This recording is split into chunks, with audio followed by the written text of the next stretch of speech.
What's going on YouTube? Zachary Kramer, Cool Cars for Sale, bringing you the coolest cars for sale on the internet. Very out of breath, very windy, it's hot. Rogue Engineering just sent me their brand new rear strut bar. I also decided to pick up the front strut bar, but I'm going to show you how to install the rear. You can figure out the front, it's easy. There's 3 bolts, it goes right on. But I'll show you the front first. Check it out. So this is it here. My car is probably the only car ever to have factory things on here, because I bought this thing and it was all original. But anyway, the strut bar, it's on there. It's not going anywhere. It's gonna be really nice. It's gonna make the turns nice and sharp. So I'm excited for that. But let's go check out the rear. Let's do it. All right, so the first step to the process, which is the longest step and the most painful step, is to cut a hole in the carpet where the mounts are. So as you can see here, this is the rear suspension shock, and the Rogue Engineering strut bar, which I'll show you outside, and is plugs in here and here. Thing just goes right over the middle, and you just bolt it down. It's not that hard. The hardest part is cutting the carpet because it's super thick, and I have these crappy pair of scissors. Actually, I already broke one pair of scissors. I'll show you that. So these are the scissors that I broke earlier, the same exact model. I was going like this, and the fabric is so hard to cut that I broke the scissor on the handle. So that's what I have to deal with. The holes are cut now, so let's get the strut bar in. All right, so you gotta start by undoing these 2 bolts here. First one's this side, second one this side. Doesn't really matter the order.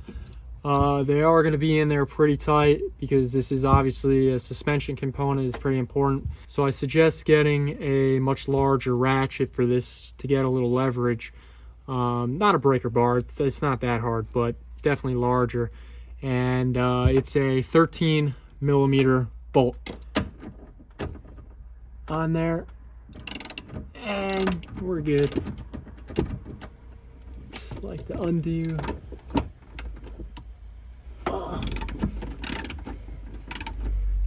Easy enough. All right, so you also want to do the other side as well before you put the bar on. Same thing, 1, 2, and you're good to go.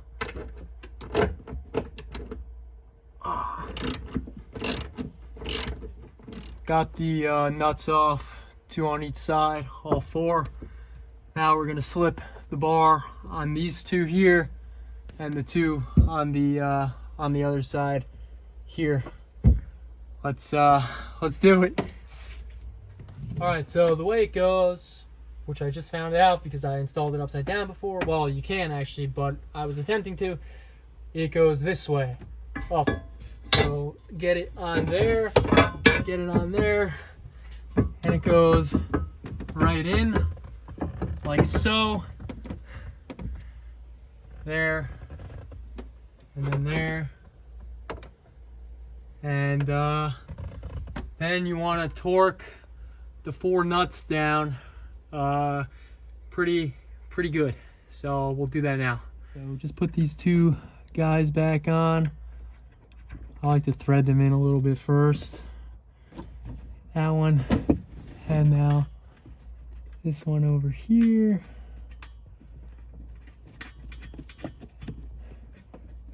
And then I like to do the other side as well before I torque it down.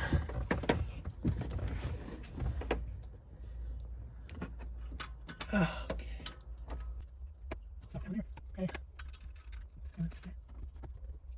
Now we'll get the ratchet in there, make sure it's set to the right one, and start tightening it down. Keep in mind, you really want to tighten these pretty hard. It's very important, especially, you know, on suspension. I haven't found an exact torque specifications for these, but just go hard.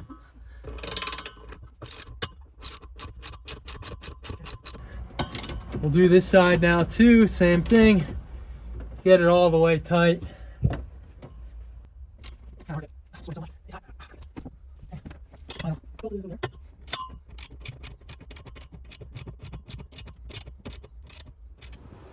I pulled the car outside so you could see it in better light. I think it looks pretty good in here.